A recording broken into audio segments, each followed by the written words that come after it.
Oh, I see. That's the computer down there. Oh, frick. Oh, hello. How are you? I didn't see you guys there. Because I actually always do wear loud mics wherever I go, just in case I need to do a quick demo.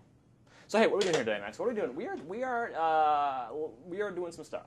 We're going to show some cool stuff today. Yeah. Last time we talked, I told you I had sold out. Mm-hmm. You are a sellout, in fact. I'm a sellout. I'm kind of like Kanye West. I don't even know what that means, but it came to mind. Just kidding, Kanye. I love your music. But what I'm now doing, I'm actually part of the team that goes and talks about live search, MSN, and why it's interesting, and why consumers should use it, and all that kind of stuff. And what I noticed at CES, Max, you were there at CES. I was there. It was a good time. Yeah, and I was actually doing booth duty. I was in the booth, hanging out, talking to the people who came by, and I realized something pretty quickly. What's that? That people don't necessarily know all the range of functions that search has to offer them. Sure. Which I assumed everyone did, because. But they don't. Well, no, and it's not their fault. It's really not their fault. It's really our fault for not making it more discoverable and obvious. And I blame you. Right? Well, personally, I blame myself. So we're just going to take the next, n number of weeks, n being a number that I feel like doing, and we're going to show a bunch of features inside of search, first of all. So how to use certain features, which I think is cool. But we're not going to stop there. No. Oh, no? I've also got some feedback from people out there in the blogosphere. That they don't really know who's behind all the search stuff. And what I usually tell them it's me. I say I'm the guy behind most of search. And they don't believe that after they talk to me for a while. So we're actually going to show, we're going to go out and talk to some of the brains behind this. I think people are going to enjoy hearing from the people who actually make this thing work, and those who think about the challenges in search and how this all has to work to be really effective for consumers going forward. So we're going to mix it up. Feature demos, people, demos. I can't demo the people, they get angry, but interviews with people. And then maybe just some random stuff we do occasionally as well on things like Surface, because I love Surface. And it's a cool product. Everyone who sees Surface, the first thing they ask me is, where can I get one?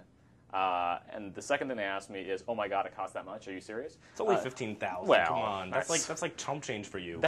That is indeed my weekly dry cleaning bill, as you can tell by my very high-end cotton jumper.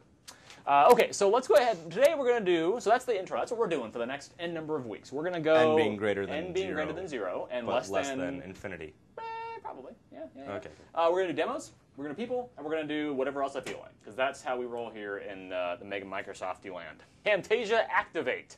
Can we say Camtasia on camera? Do you know? It's not really our product, but I'm sure they wouldn't mind the publicity. The plug? Yeah, okay. Here we've got, again, we're going to show today image search, and I think...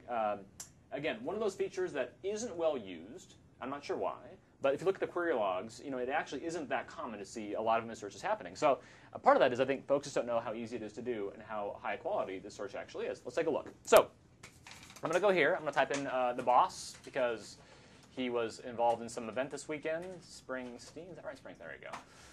And there you go. Now, if you get back all the, this is just the result set, just the kind of standard web result set. And I can easily just say, actually, I just want to see, images. So now just show me all the images. I can do the same thing from the home page as well. But let's just go ahead and say, show me images. So now, boom, I've got images of the boss all over the place. In fact, the boss is even on the $1 bill now. I did not know that. Did you know that? $1 bill? Yeah, apparently What happened to the boss of Washington? I think he's been, because of the economic crisis, he's been replaced.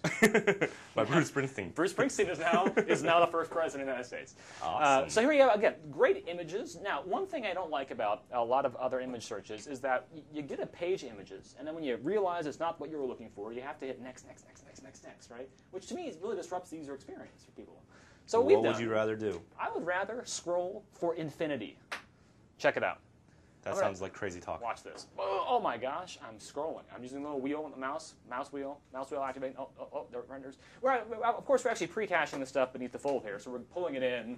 So I mean, we're a bit of a trick here, but it makes the experience much easier. You can actually quickly scroll up and down, check out the photos that you want to see, images you want to see, and do that kind of stuff. Now, one thing that's also fun to do is actually, if you're looking for a particular type of image, right? So let's say, for example, you want a large image because you're using it in a presentation. So I can go to large. Now I'm going to pull back all the kind of big images, meaning high file size, so probably a lot of pixels, a lot of fidelity of the image. But then I can also get crazy. I can do things like show me only black and white. That's crazy. Here it comes. Oh, there's the boss. Or I can say, you know what? Show me only face. I want to see up close of the boss. I want to see a little soul patch there, which isn't even there right now. So there's the boss in black and white. Wait, the boss is Bruce Lee? Well, dude, are you going to mess with the boss if he's Bruce Lee? I wouldn't mess with Bruce Lee. Have you seen him at the same time? No. No. It could be the same. It could be the same guy. Now, wait, let's back up a second. Yeah. Talk to me about this. We have black and white images that are face only. That's pretty granular. Yeah, so how do we get that? Black and white, face only. How did you get? I understand the process of what you clicked, but there's obviously some sort of magic going on in the server side to do this. We'll actually get out and talk to folks who do this for a living, because I don't really know how it works. I'm assuming there's some kind of digital image processing, which is looking for models inside of photos and attempts to kind of disambiguate the head and shoulders from the background. And are you making up words again? No, that's a real word. Probably have some kind of contrast detection to determine shoulders versus. I don't know. I honestly, But we'll find the people that do. I have no clue. So the benefit being a sellout shill is that you can actually call people and they'll talk to you now. So good. We'll go check it out.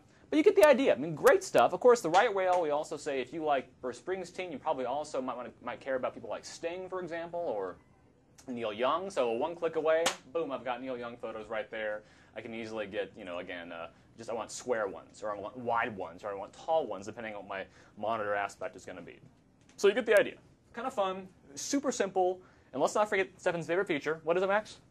Infinite scroll. Scroll. Can we do an echo? Oh, do it again. Do say scroll. Infinite scroll.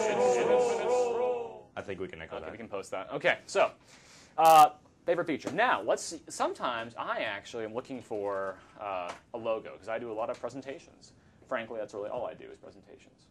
And I need a logo. So here I go to Microsoft, for example. And this can be helpful for your research projects, for your school projects, whatever it might be. But what I really want here, I mean, we make a lot of products, obviously. We have, Gates, we've got Zoom, we've got just other logos, penguins jumping off flags. That's just weird. But what I want to really see is I want to just see the logo. So I can actually just go hover and then say, show similar images. Ready for this? I'm ready, Ready but for magic? I don't know. Boom! There we go. Holy. Now we've got, so now I'm like, that's the logo I want right there. I want that logo right there because it's actually helpful. So what I've done now with one-click refining, I've actually gotten similar images, what I'm looking for, one click away. No querying for Microsoft logo or having to do acrobatics or just hope that it worked. Which is how I used to do things on search. So that's, and again, same kind of thing here. Refinements are all there. You can look at just illustrations, for example, and pull back illustrations, that kind of thing. So, again, super quick. Bottom line, image search on live search, infinite scroll, easy one-click refinements, easy similar images. That's just awesome. He's still impressed. And did I mention infinite scroll? I don't know. Maybe. It's just once you use it. Once you use it, it's hard to go back to anything that's not infinite scroll. That's kind of the thing. Yeah. So that's it. That is image search from live search. One of those features that is not well used, but once you use it, you realize the power and the simplicity of the whole thing. Peace out. Billie Jean is not my lover. She's just a girl who says